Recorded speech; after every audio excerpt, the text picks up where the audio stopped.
दोस्तों, इस लोकसभा चुनाव में मायावती ने या बीएसपी ने एक बार फिर से सबको चौंका दिया है। आपको पता है पिछले लोकसभा चुनाव में भारतीय जनता पार्टी की बी टीम होने का आरोप लग रहा था बीएसपी पर, मायावती पर। तमाम विपक्षी दल आरोप लगा रहे थे कि भारतीय जनता पार्टी की बी टीम होके काम कर रही है बीएसपी पार्टी। और कहीं न कहीं ऐसा चुनाव में देखने को भी मिला था, क्योंकि जो बसपा द्वारा प्रत्याशी उतारे गए थे, कहीं न कहीं वो समाजवादी पार्टी या कह सकते हैं आप गठबंधन का वोट काट रहे थे। और बीजेपी को उससे कहीं न कहीं फ़ायदा होता दिख रहा था, बहुत सारी ऐसी सीटें थी। और उसी के उलट अब की बार का जो 2024 का लोकसभा चुनाव था, कहीं न कहीं आप कह सकते हैं कि 10-15 सीटें ऐसी थी यूपी की, जहाँ पे मायावती ने ठीक उलट काम किया था। कुछ ऐसे प्रत्याशी उतारे थे जिससे कि भारतीय जनता पार्टी का सीधे तौर पे नुकसान होता हुआ दिखाई दे रहा था। 10-15 सीटें ऐसी थी, अगर मुख्य रूप से मैं बात करूँ सीटों की, तो आजमगढ़ की सीट, जौनपुर की सीट, 1-2 सीटें ऐसी मैं आपको बताऊँगा जहाँ पे जो है भारतीय जनता पार्टी का बिल्कुल नुकसान कर रही थी बीएसपी पार्टी। लेकिन अभी कुछ ही दिनों में बहुजन समाज पार्टी की तरफ से इतने चौंकाने वाले फैसले आए हैं, इतना चौंकाया गया है मायावती की तरफ से कि लोग कहीं न कहीं फिर एक तरह से शक कर रहे हैं, या फिर मन में ये सोच रहे हैं कि कहीं ऐसा तो नहीं कि जो पिछला चुनाव था वही चीज़ फिर दोहराई जाएगी, या ऐसा ही कुछ फिर मायावती करने वाली हैं इस चुनाव में भी। हालाँकि इस बार ऐसा आरोप नहीं लग रहा था। इस बार ये अंदाज़ा लगाया जा रहा था कि यूपी की 10 से 15 सीट ऐसी है जहाँ पे बीएसपी पार्टी द्वारा ऐसे कैंडिडेट उतारे गए हैं, जिससे कि सीधे तौर पे आप कह सकते हैं कि भारतीय जनता पार्टी का नुकसान होता दिखाई दे रहा था। और उसी में आजमगढ़ की सीट ऐसी थी जहाँ पे भीम राजभर को उतारा गया था। तो ऐसा माना जा रहा था कि जो ओम प्रकाश राजभर हैं, अगर वो कोशिश करेंगे राजभर समाज के वोट को अपने पक्ष में या भारतीय जनता पार्टी को दिलाने की, तो वो नहीं मिलेगा। वो हो सकता है बीएसपी में चला जाए, क्योंकि भीम राजभर को टिकट दिया गया था। और कहीं न कहीं आप कह सकते हैं कि समाजवादी पार्टी को इससे कुछ और फ़ायदा होता हुआ दिखाई दे रहा था। लेकिन उसके बाद भीम राजभर का टिकट बदला गया, उनको दूसरी जगह भेजा गया, और यहाँ से एक मुस्लिम प्रत्याशी जो है सबीहा अंसारी को टिकट मैदान में लास्ट में मैदान में उतारा गया। तो आप कह सकते हैं कि कुछ दिन प्रचार भीम राजभर कर चुके थे, लेकिन फिर अचानक से टिकट बदला गया, और जिससे कि सबको ये लगा कि नहीं, कुछ मुस्लिम का वोट भी अब जाएगा बहुजन समाज पार्टी को, क्योंकि मुस्लिम कैंडिडेट है और महिला भी हैं।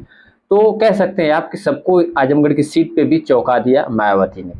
और अब जौनपुर की आ जाइए बात करते हैं, तो जौनपुर में आपको पता है समाजवादी पार्टी द्वारा बाबू सिंह कुशवाहा को कैंडिडेट बनाया गया है। और कह सकते हैं आप कि भारतीय जनता पार्टी द्वारा सवर्ण जो है उनको टिकट दिया गया है। तो इन दोनों के बीच जो है कि श्रीकला रेड्डी को टिकट दिया गया मायावती की तरफ से। हालांकि उस टाइम पे धनंजय सिंह जो है जेल में थे, और उसके बाद श्रीकला रेड्डी को टिकट दिया गया, जो कि धनंजय सिंह की पत्नी है। और उनका प्रचार भी जोरों से चल रहा था, और लोगों का मानना था कि उनका टिकट बहुत अच्छा है। कहीं न कहीं उनकी जो पॉपुलैरिटी है, या फिर उनका जो वोट है, सब में वोट है, हर जात में उनका वोट है। धनंजय सिंह का आप अगर बात करें तो वहाँ पे बहुत ज़्यादा दबदबा है, तो उसका कहीं न कहीं फ़ायदा मिलेगा। प्लस बीएसपी पार्टी द्वारा कैंडिडेट भी बनाया गया है, तो कुछ पार्टी का भी फ़ायदा मिलेगा। तो चुनाव कहीं न कहीं बहुत मजबूत माना जा रहा था। वहीं भारतीय जनता पार्टी के द्वारा कृपाशंकर सिंह को उतारा गया था, तो ये माना जा रहा था कि जो बहुजन समाज पार्टी द्वारा श्रीकला रेड्डी को टिकट दिया गया है, तो भारतीय जनता पार्टी का इससे कुछ नुकसान होगा। और जहाँ की ये मुकाबला बहुत रोमांचक होने वाला था, लेकिन अचानक से ऐन वक़्त पे जो है कि फिर से एक बार मायावती ने सबको चौंका दिया। ऐन वक़्त पर टिकट जो है कि श्रीकला रेड्डी का काटा गया। अब साफ तौर पे धनंजय सिंह का ये कहना है कि टिकट पार्टी की तरफ से काटा गया है, लेकिन कुछ अफवाहें ये भी चल रही हैं या बातें चल रही हैं कि धनंजय सिंह ने खुद टिकट वापस किया। अब इसमें कितनी सच्चाई है, कितनी नहीं सच्चाई है, ये तो अलग मैटर है। लेकिन ये है कि एन वक्त पे, और आपको बताएं श्याम सिंह यादव का कहना है, जिनको बहुजन समाज पार्टी ने अपना उम्मीदवार बनाया है जौनपुर से, उनका कहना है कि उनको रात को 1 बजे फ़ोन आया बहन जी का, और उन्होंने कहा कि आपको चुनाव लड़ना है जौनपुर से। अब क्या माजरा है, क्या नहीं माजरा है, लेकिन कह सकते हैं आप कि इन 2 सीटों पे जो बहुत हॉट सीट मानी जाती थी, आजमगढ़, जौनपुर, तो इन दोनों सीटों पे मायावती ने कैंडिडेट्स बदले हैं।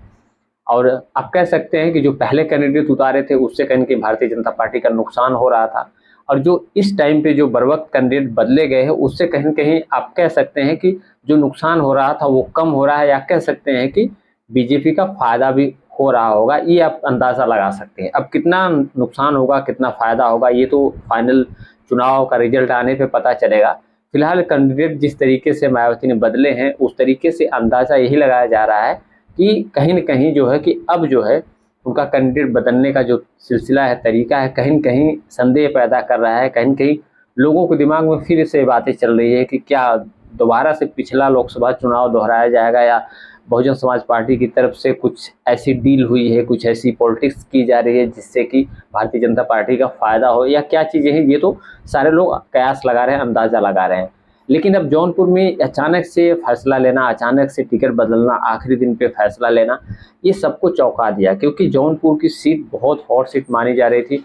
हालांकि धनंजय सिंह जो है कि जेल में थे और काफ़ी सवर्णों का वोट उनके साथ, और कह सकते हैं हर वर्ग में धनंजय सिंह का काफ़ी ज़्यादा वोट है, और कह सकते हैं आपकी कहीं न कहीं सवर्ण खाते में रही है ये सीट, चाहे किसी पार्टी से कोई चुनाव लड़ा हो। तो एक कह सकते हैं कि धनंजय सिंह का वहाँ पे बहुत अच्छा खासा वोट बैंक है, सारी बिरादरी में वोट बैंक है, सब जातियों में वोट बैंक है, तो बहुत सुरक्षित सीट मानी जा रही थी। अगर बीएसपी ने टिकट दिया था तो ये माना जा रहा था कि बीएसपी ने बहुत अच्छा दांव खेला है जौनपुर को लेके।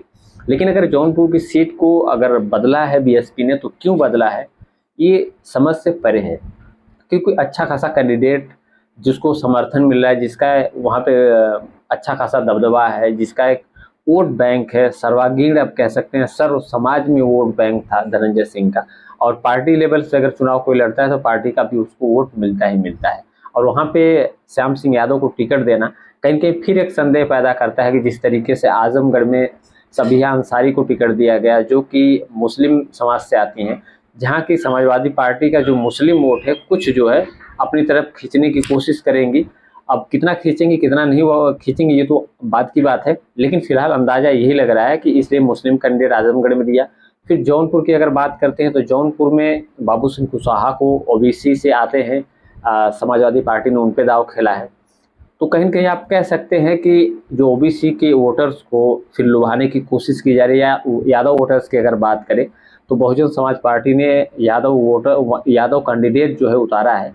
तो कहीं न कहीं इसके पीछे हो सकता है ये गणित हो कि ओबीसी का वोट मिलेगा, दलित वोट मिलेगा ही मिलेगा, और उसके अलावा कुछ यादव वोट भी मिलेगा। तो अगर यादव वोट अगर मिलता है श्याम सिंह यादव को, तो ये मान के चलिए कि कहीं न कहीं समाजवादी पार्टी का वोट हो जाएगा बहुजन समाज पार्टी में, तो इससे समाजवादी पार्टी का नुकसान होता हुआ यहाँ पे दिखाई दे रहा है।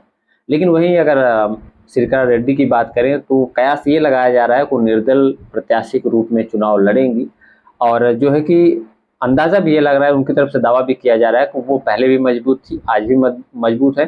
पार्टी से ऊपर उठ के लोग उनको मतदान करते हैं, सर्व समाज में उनका वोट है, काफ़ी ज़्यादा उनकी लोकप्रियता भी है। अब देखने वाली बात ये होगी कि श्रीकला रेड्डी निर्दल चुनाव लड़ती हैं, या फिर उनको कितना जनता का समर्थन मिलता है, या फिर बाबू सिंह कुशवाहा के सामने किस तरीके से चुनौती पेश कर पाते हैं श्याम सिंह यादव, या फिर कृपा शंकर सिंह को कितना इससे फ़ायदा होता है, ये तो आने वाला वक्त तय करेगा। फिलहाल आपको क्या लगता है कि मायावती ने क्यों ऐसे टिकट बदले, जौनपुर का क्यों टिकट बदला, या आजमगढ़ का क्यों टिकट बदला, इसके पीछे की क्या मंशा हो सकती है मायावती की?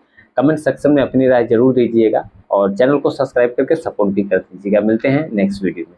जय हिंद।